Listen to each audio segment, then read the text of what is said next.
প্রচণ্ড অস্থিরতা এবং আতঙ্ক নিয়ে সময় কাটাচ্ছে অস্ট্রেলিয়ানরা, বিশেষ করে অস্ট্রেলিয়া প্রবাসী বাংলাদেশিরা, অস্ট্রেলিয়া প্রবাসী মুসলিমরা। আমাদের বাংলাদেশি কমিউনিটির জন্য খুব ভালো কিছু হয়নি, কারণ আমাদের কমিউনিটিতে আমরা প্রায় ম্যাক্সিমামই মুসলিম। যারা পিআরের জন্য অ্যাপ্লাই করেছেন এবং যারা পলিটিক্যাল অ্যাসাইলামের জন্য এখানে আছেন, তাদের আসলে বেশ চিন্তার বিষয় হয়ে দাঁড়িয়েছে। আমরা যারা স্পেশালি ইন্টারন্যাশনাল স্টুডেন্টস আছি, এটা নিয়ে আমাদের মধ্যে ভয় এবং নিরাপত্তাহীনতা নিয়ে উদ্বেগ দেখা দিয়েছে। আমরা সবসময় জেনে এসেছি অস্ট্রেলিয়া একটি শান্তিপূর্ণ দেশ এবং এখানে এরকম ঘটনা সত্যি হৃদয় বিদারক এবং অনাকাঙ্ক্ষিত।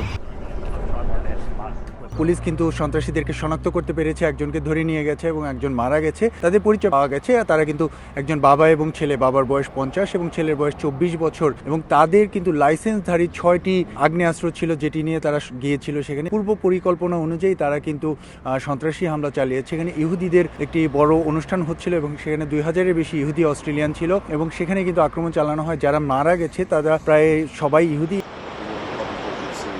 বিশেষজ্ঞরা ধারণা করছে যে আগামী দিনগুলোতে ইউরোপের মতো অস্ট্রেলিয়াতেও হয়তোবা এখানের যে অভিবাসন আইন সেগুলি আরও কঠোর হতে পারে, ভিসা সংক্রান্ত জটিলতা তৈরি হতে পারে। অস্ট্রেলিয়াতে মুসলিম জনসংখ্যা কিন্তু 3 ভাগেরও কম এবং মুসলিম বিদ্বেষ একটি ব্যাপার কিন্তু গত কয়েক বছর যাবৎ চলে আসছে। এই ঘটনাকে কিন্তু অস্ট্রেলিয়ার প্রধানমন্ত্রী অ্যান্থনি অ্যালবানিজি তিনি কিন্তু ঘোষণা করেছেন সন্ত্রাসী হামলা হিসেবে এবং আজকে কিন্তু সেটি জানানো হচ্ছে যে এটি ইহুদি বিদ্বেষের ঘটনা ঘটেছে।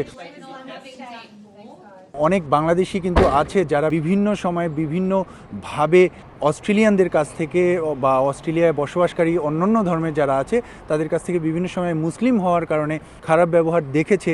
সেটি কিন্তু আগামী দিনগুলোতে বাড়তে পারে।